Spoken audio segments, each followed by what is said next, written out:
In terms of the SEO button, it's like the saying that I can't give you my lottery ticket numbers and you're going to win the lottery because those were my numbers, right? It doesn't apply to you. Take this with a grain of salt. This is what's worked for me. But I do feel as if there's a lesson for a lot of people who might be confused as to who they're targeting when it comes to being an SEO agency owner or an agency owner or like a high ticket consultant. So, what the personas that we really target are firstly marketing leaders. These are CMOs, senior marketing leaders at scale up startups, places where they're first starting to build out their SEO. And the reason why we do that is because once it gets into enterprises and bigger companies, they have a lot more requirements. They're looking for different things than what we are. We're a scrappy SEO marketing team, whereas a lot of those people are looking for more professional optics, and we're not interested in doing that at the moment. What we try to go after is, and also it comes with budgets, right? Those kind of clients are earned through sales and heavy marketing. There's a lot of ad play in there. There's a lot of sponsoring conferences and speaking at conferences and stuff like that, which once again is not currently our marketing strategies. What we try to do is we try to go after young companies who are starting to explore, like they have product market fit, they've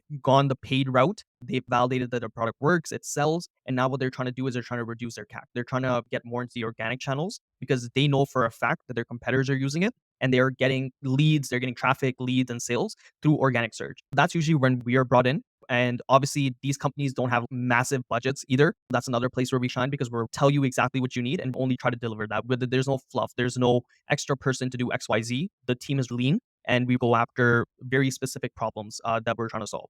This is for marketing leaders, CMOs, VPs of marketing at small to medium sized companies. We're trying to solve this SEO problem for them. Once we come in, we are a part of their team and then they don't have to do too much more. There's not too much hand holding. There isn't too much having to guide us. We know what we need to do. We go ahead and execute SEO for them while they can start focusing on other tasks. That's the first person that we go after. These are marketing leaders at small growing companies, startups and scale ups, usually in technology. Then the second type of person that we go after is fractional CMOs, fractional marketing leaders, fractional growth leaders. And what we do for these people is that we become a part of their strategies. We become a part of their offering. These individuals, what they currently do, and this is really on the rise, there's a lot of people who are fractional CMOs for a company that's once again, it's growing. They don't have the capacity or they don't have the desire to hire like a full-time CMO because the team is relatively small. They'd rather use that budget in other places. What they're looking for is someone who's gone through the ropes many times and can put together a team and help them reach their marketing objectives. Everyone's not in-house, so it saves a lot of costs, and also you're a lot more flexible. It's not like hiring a full-time employee.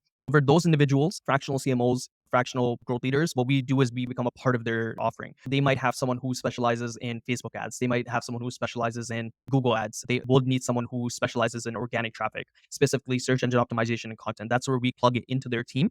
And then we're part of their offering. And that's how they sell their packages because they can come in with this person they've worked with many times before and they know is qualified in SEO and is qualified in other areas and they can pitch that to the companies themselves. We become part of their offering. The last person that we go after, or the last persona that we go after is other agency owners. This could be other SEO agency owners. What happens is that there's points and times where they're unable to take on a client with the current team that they have in-house. Maybe what happens is that they sell a big contract and this contract includes a bunch of things. It includes strategy, content, and backlink building. But in-house, since they're a small team, they don't have a backlink building department. If they're connected with me, what they can do is that since I have a backlink department already built, and if I have capacity, what will happen is that I will lend them my backlink department's help. That's the last persona that we go after. If you don't have capacity to take on the entire project yourself, maybe you don't do SEO audits, maybe you don't do content in-house, maybe you don't do backlink building in-house. We're able to plug into your company. We're all SEO people. We all work at agencies. So it's a smooth transition. And we've done that multiple times as well. Those are three personas.